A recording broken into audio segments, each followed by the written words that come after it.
আসসালামু আলাইকুম। কেমন আছেন সবাই? আশা করি প্রত্যেকেই ভালো আছেন। আজকে আমরা ক্লাস করছি বাচ্চের দ্বিতীয় পর্ব। তো বাচ্চের দ্বিতীয় পর্বের মধ্যে আজকে আমরা আলোচনা করব হচ্ছে বাচ্য পরিবর্তনটা।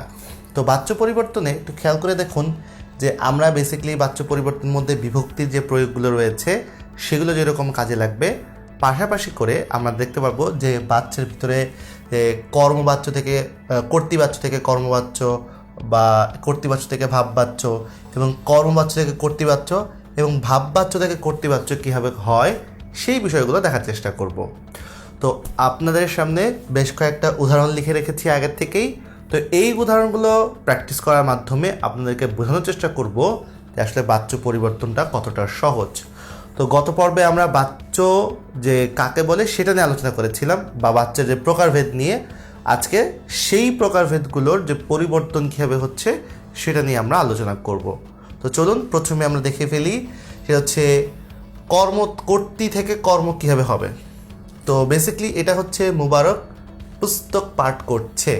তো আমরা জানি যে বিভক্তির প্রয়োগ যদি একটু দেখতে পাই যে কর্তৃবাচ্য হচ্ছে 0 আর কর্ম হচ্ছে 0, 2, 6, মানে হচ্ছে 0 বিভক্তি, দ্বিতীয়া এবং ষষ্ঠী বিভক্তি হবে। তো সেই জায়গা থেকে আমরা দেখতে পাচ্ছি কর্তায় 0 রয়েছে, আবার পুস্তক সেও 0 রয়েছে, একদম ঠিকঠাক পজিশনে। কিন্তু কর্মের ক্ষেত্রে দেখতে পাচ্ছি কর্মটা কি করতে হবে, কর্মে আবার এই তৃতীয়া করতে হবে কর্তার সাথে, আবার ওদিকে কর্ম আবার করতে হবে হচ্ছে হয় 0 করতে হবে না দ্বিতীয়া করতে হবে।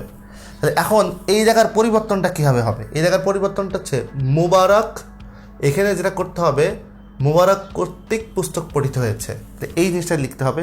কী হবে আমি একটু আস্তে আস্তে লিখি। তাহলে মুবারক কর্তৃক, কেন কর্তৃক দিব? কারণ হচ্ছে যে এই যে তৃতীয় বিভক্তি দিতে হবে। তাহলে বেসিক্যালি কর্তার পরে কি করতে হবে, কর্তার সাথে তৃতীয় বিভক্তি হবে। তাহলে মুবারক কর্তৃক, কর্তৃক কর্তৃক কী হবে, পুস্তক।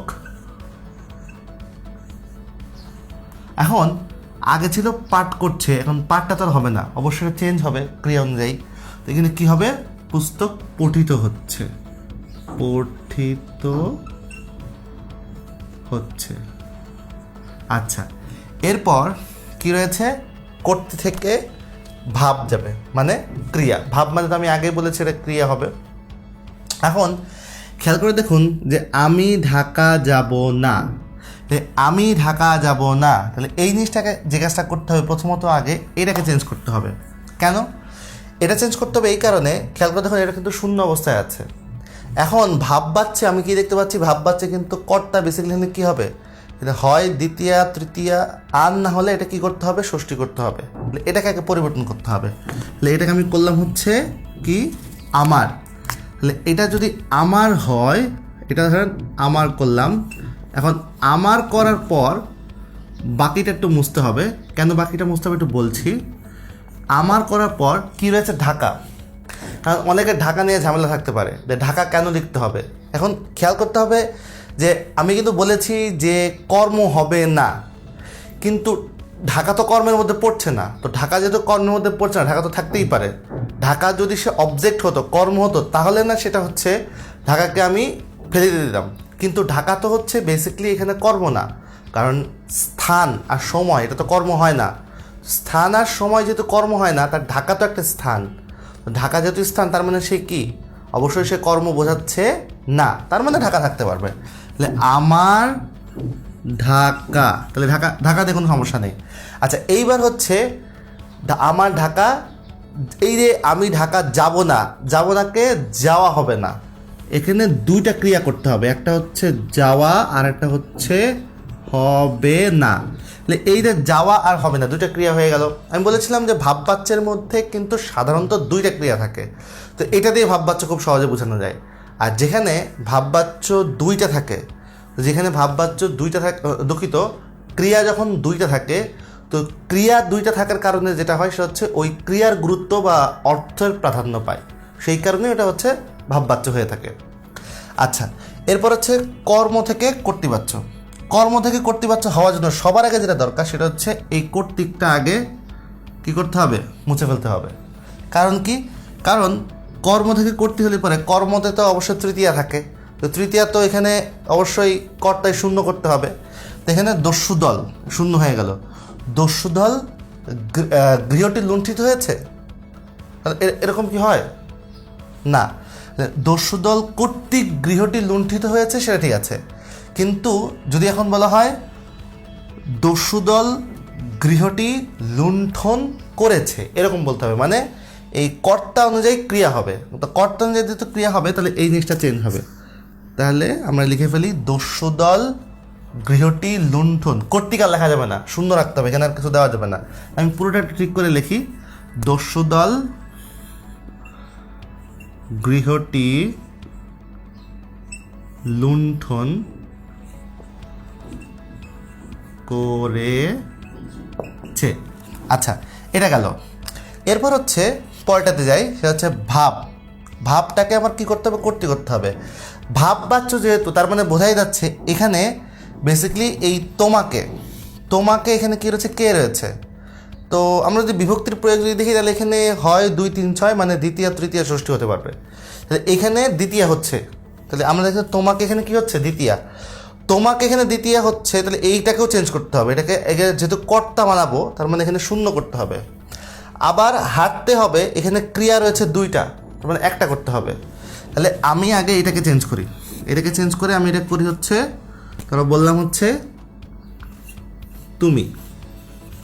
আর হাঁটতে হবে, এটাকে কি বলবে, তুমি হাঁটতে হবে না, তুমি বেসিক্যালি এটা হয়ে যাবে হচ্ছে তুমি হাঁটবে।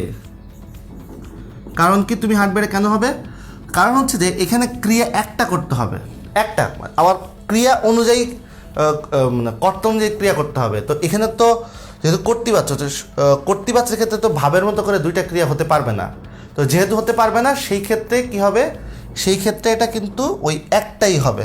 তো আশা করি বুঝতে পেরেছেন কীরকম। তো এইভাবেই কিন্তু আমরা সাধারণত বইয়ের মধ্যে এই কর্তৃ থেকে কর্ম বা কর্তৃ থেকে ভাব, তারপর হচ্ছে কর্ম থেকে কর্তৃ, ভাব থেকে কর্তৃ, এই বিষয়গুলো মূলত পেয়ে থাকি। তো এই বিষয়গুলো আপনাদের তো একটা একটা করে প্র্যাকটিস করে দেখিয়ে দিলাম। তো এরকম সবগুলোই একই রকম, বিশেষ করে যেটা বারবার যেটা বলছি, কিছু ট্রিক্সের পাশাপাশি এই বিভক্তির প্রয়োগের যে ছকটা, এই ছকটা কিন্তু আপনারা মুখস্থ করতে বা মনে রাখতে কিন্তু একদমই ভুলবেন না। এটা যদি ভুল হয়ে যায় তাহলে কিন্তু আমি অনেক এমসিকিউ যেরকম আমরা উত্তর দিতে ভুল করব, পাশাপাশি হচ্ছে এই পরিবর্তনেও বা নির্ণয় করতে আমরা ভুল করব। তো চলুন আমরা এখন বেশ কিছু প্রশ্নোত্তর দেখে ফেলি। সেই প্রশ্নোত্তর পর্বের মধ্যে আমরা বেশ কিছু প্রশ্ন রেডি করেছি। তো চলুন আপনাদেরকে এই প্রশ্নগুলো দেখাই। আমরা এখানে দেখতে পাচ্ছি যে প্রশ্নগুলো রয়েছে, সেই প্রশ্নগুলো হচ্ছে বাঁশি বাজে এই মধুর লগনে। বাঁশি বাজে ওই মধুর লগনে, এটা কোন বাচ্চার উদাহরণ, এটা কোন বাচ্চার উদাহরণ, এখানে লেখা রয়েছে এটা কর্ম কর্তৃবাচ্য। কর্ম কর্তৃবাচ্য কাকে বলা হয়ে থাকে, কর্মকর্তৃবাচ্য তাকেই বলা হয়ে থাকে যে মূলত কর্তার আসনে বসে, কর্ম হয়েও যে কর্তার আসনে বসে সেই তো কর্মকর্তৃবাচ্য হয়। তো এখানে বাঁশি, আমি আগেই বলেছিলাম বাঁশিটা কিন্তু বেসিক্যালি নিজে বাজতে পারে না, কিন্তু আপাতত এখানে ওই যে ফ্যান ঘোরার মতো এটা কিন্তু কি হচ্ছে, বেসিক্যালি এটা ওই বাঁশি বাজার কাহিনীটা এখানে যেটা হচ্ছে সেটা হচ্ছে যে বাঁশি কিন্তু নিজেই এখন কর্তা। তো বাঁশি যদি নিজেই এখানে কর্তা, এই কারণে বাঁশিটা কিন্তু এখানে কি, কর্মকর্তৃবাচ্য। তো আশা করি বুঝতে পেরেছেন যে কেন কর্মকর্তৃবাচ্য হবে, আপনার কাছে একদম ক্লিয়ার। তো চলুন আমরা পরেরটাতে যাই। পরেরটা কি বলছে, পরেরটা বলছে যেসব বাক্যে কর্মই কর্তৃস্থানীয় হয়ে বাক্য গঠন করে থাকে তাকে কোন বাচ্যের বাক্য বলে। তো এটা অবশ্যই হচ্ছে কর্মকর্তৃবাচ্য হবে। কেন, কারণ কর্মের প্রাধান্য পায়। তো যেহেতু কর্মের প্রাধান্য পাচ্ছে তার মানে এটা কর্মকর্তৃবাচ্য হবে। আশা করি বুঝতে পেরেছেন। আচ্ছা, এরপরে চলুন আমরা দেখতে পাচ্ছি ভাববাচ্যের বাক্যে কর্তৃবাচ্যে রূপান্তর করলে কর্তায় কোন বিভক্তি হয়। কী বলা হয়েছে, ভাববাচ্যকে কর্তা। তা আপনি যদি ভাববাচ্যকে যদি নিয়ে যান তাহলে ভাববাচ্য এখানে হয় দ্বিতীয়া থাকবে, না তৃতীয়া আর ষষ্ঠী। তাহলে এই ভাববাচ্য থেকে এটা কোথায় যাবে, কর্তায় যাবে, তাহলে অবশ্যই শূন্য। তো শূন্যটাকে কি বলা যায়, প্রথমা। তো শূন্যটাকে যেহেতু প্রথমা বলা যায় তার মানে এখানে আনসার কিন্তু দেখেন শূন্য কিন্তু নেই, শূন্য থাকলে এটা কিন্তু প্রথমা কিন্তু রয়েছে, তার মানে উত্তরটা কী হবে, প্রথমা। আশা করি বুঝতে পেরেছেন। প্রশ্ন সহজ কিন্তু একটু অন্যরকম করে ঘুরায় করা আর কি। আচ্ছা, তারপর দেখুন কি রয়েছে, বিদ্বানকে সকলেই আদর করে। বিদ্বানকে যেহেতু সকলেই আদর করে, এটা কোন বাচ্য হবে, প্রথমত আমরা আগে একটু খেয়াল করে দেখি যে বিদ্বানকে সকলে আদর করে, এখানে বেসিক্যালি কর্তা কোনটা এটাকে খেয়াল করতে হবে।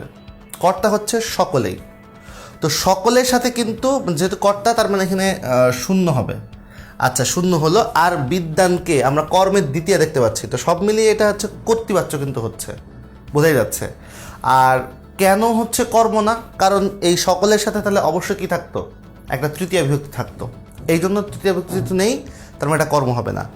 আর একটা হচ্ছে যে এটা কেন ভাববাচ্য হলো না, কারণ ভাববাচ্য হয়নি কারণ হচ্ছে যে ক্রিয়া তো এখানে একটাই রয়েছে, তো ক্রিয়া যেহেতু একটাই রয়েছে তার মানে এটা কি, অবশ্যই অবভিয়াসলি কি, এটা আমরা বুঝতেই পারছি যে এখানে অবশ্যই এটা ভাববাচ্য হতেই পারে না। আর কর্ম কর্তৃবাচ্য হওয়ার তো কোনো সুযোগই নেই, তো সেই কারণে এটা কর্তৃবাচ্য হবে, আশা করি বুঝতে পেরেছেন। তো এরপর চলুন আমরা পরেরটাতে চলে যাই। পরেরটাতে কি বলছে, পরেরটাতে বলছে যে তার যেন আশা হয়, তার যেন আশা হয়, এটা ভাববাচ্য চট করে বুঝবো কীভাবে, মানে এক কথায় আমরা কীভাবে বুঝবো যে এটা হচ্ছে ভাববাচ্য। এক কথায় যদি বুঝতে হয় তাহলে পরে এটা বুঝতে হবে যে এই আশা হয়, এখানে আশা হচ্ছে একটা ক্রিয়া আর হয় হচ্ছে আর একটা ক্রিয়া। এই আশা এবং হয় এই দুটোই কিন্তু হচ্ছে পরপর দুইটা ক্রিয়া, তো পরপর যেহেতু দুইটা ক্রিয়া বসেছে এই জন্য এটা বেসিক্যালি কী হবে, এটা হচ্ছে ভাববাচ্য হবে। তো আশা করি বুঝতে পেরেছেন, ক্রিয়ার কারণে, ক্রিয়া দেখে আমরা সহজে বুঝতে পারছি। তারপর এবার ট্রেনে ওঠা যাক, এখানেও কিন্তু হচ্ছে ক্রিয়া কিন্তু পরপর দুইটা, ওঠা যাক, তো এই জন্য আমরা দেখতে পাচ্ছি যে এখানেও ভাববাচ্য বেসিক্যালি হবে। আচ্ছা, এরপর খেয়াল করে দেখুন, দস্যুদল গৃহটি লুণ্ঠন করেছে। আচ্ছা, আমরা একটু আগে আমরা লিখেছি এটা, দস্যুদল গৃহটি লুণ্ঠন করেছে, এটা বেসিক্যালি কর্তৃবাচ্য। কেন, দস্যুদল কর্তৃক যদি থাকতো তো কর্তৃক হলে তো কর্ম হতো, কারণ তৃতীয়া হলে, তো এটা তো নাই, তো যেহেতু দস্যুদল তাহলে কর্তা, কর্তা তো শূন্য হবে, ওই যে কর্তৃবাচ্যে, কর্তৃবাচ্যে কিন্তু কর্তা কিন্তু শূন্য হবে, তো এখানে শূন্য হয়েছে। আবার কি কর্ম হয়, 0, 2, 6 মানে দ্বিতীয়া শূন্য অথবা ষষ্ঠী হবে। তো এখানে আমাদের দেখতে পাচ্ছি যে গৃহটি এখানে কী রয়েছে, শূন্য রয়েছে, আশা করি বুঝতে পারছেন। আচ্ছা, এরপর হচ্ছে জল পড়ে পাতা নড়ে, তো এই বাক্যে কিন্তু কর্ম কর্তৃবাচ্য কেন, কারণ জল নিজে পড়তে পারে না, আবার পাতাও কি সে নিজে পড়তে পারে না। তো এই যে জল পড়া অথবা পাতা নড়া এরা কিন্তু প্রত্যেকেই হচ্ছে বেসিক্যালি কর্ম ছিল, তো হওয়ার কথা ছিল কর্ম, কিন্তু কর্ম যখন কর্তৃ হয়ে যায় তখন সে কর্ম কর্তৃবাচ্য হয়, মানে বেসিক্যালি কর্তা উপযোগী না, মানে কর্তা ছিল না, কর্তাই যখন মানে কর্মের জায়গাটায় যে কাজ করছে তখন সেটা বেসিক্যালি কর্মকর্তৃবাচ্য হয়ে যাচ্ছে, তো এই জন্য উত্তরটা এখানে কর্মকর্তৃবাচ্য। আচ্ছা, এরপর হচ্ছে কোন বাক্যটি ভাববাচ্যের প্রকৃত উদাহরণ, দেখতে হবে কোনটার মধ্যে দুইটা ক্রিয়া রয়েছে। তো আমরা দেখতে পাচ্ছি যে প্রথমটার মধ্যে একটা ক্রিয়া, তারপরের মধ্যে দুইটা, ওটাই হচ্ছে বেসিক্যালি উত্তর, তারপরটার মধ্যে হচ্ছে একটা, তারপরটা একটা, তার মানে দ্বিতীয় নাম্বারের উত্তরটা খুব সহজেই বোঝা যাচ্ছে। আচ্ছা, তো আমরা আরেকটা প্রশ্ন দেখি, কি বলা হচ্ছে, ভাববাচ্যের বাক্যকে কর্তৃবাচ্যে রূপান্তরিত করতে হলে কিসের প্রয়োজন হয়। আচ্ছা, প্রথমটাই প্রয়োজন হয়, পরেগুলো কেন হচ্ছে না আমি সেই উত্তরটা যাচ্ছি, আগে প্রথমটা কেন উত্তর সেটা আগে একটু দেখে নিই।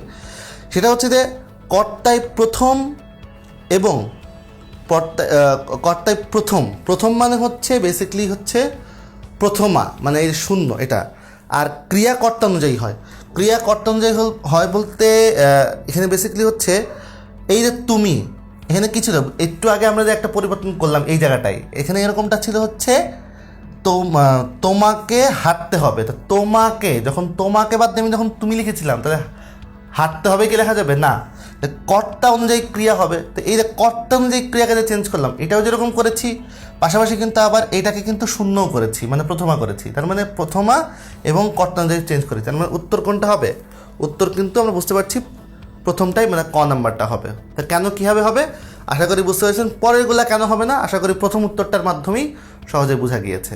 তো এই প্রশ্নগুলো কিন্তু খুব বেশি কঠিন আসে না, সহজই হয়, তো আশা করি আপনারা এই ব্যাপারগুলো খুব সহজে বুঝতে পেরেছেন। তো আশা করি ক্লাসটা আপনারা বেশি উপভোগ করেছেন।